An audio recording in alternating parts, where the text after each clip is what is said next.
This is the reality for me right now. I really have to budget my money down to the last penny.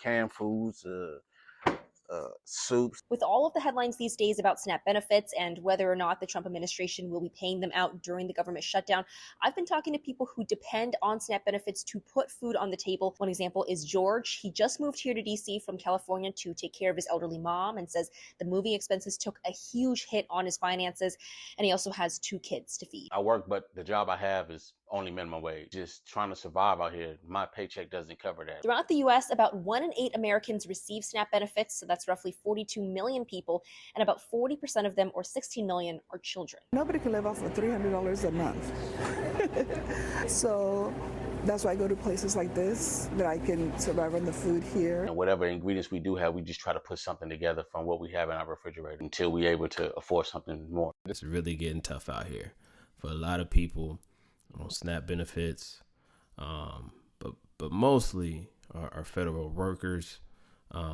that are out here working without paychecks. I think that's the biggest thing. Now, for bruh man here, I just don't understand why he would move if he had a paying job where he was and then move to his mother.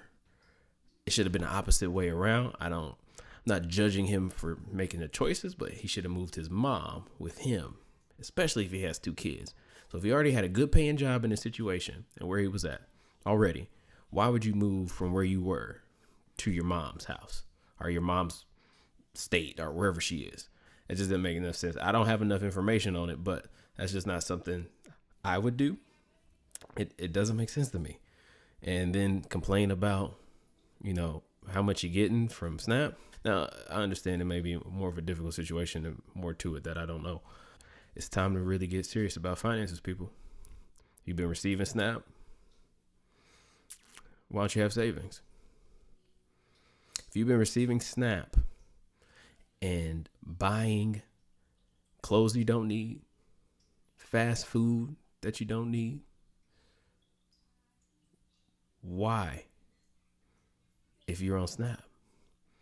Because I know, trust me, I know people that abuse the system, gets lots of money, and then they're buying all these extra items. Okay? So you're not fooling me. You're not fooling me.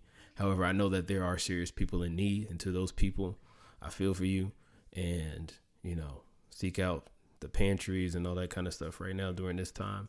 But to the people that abuse the system, you know who I'm talking to.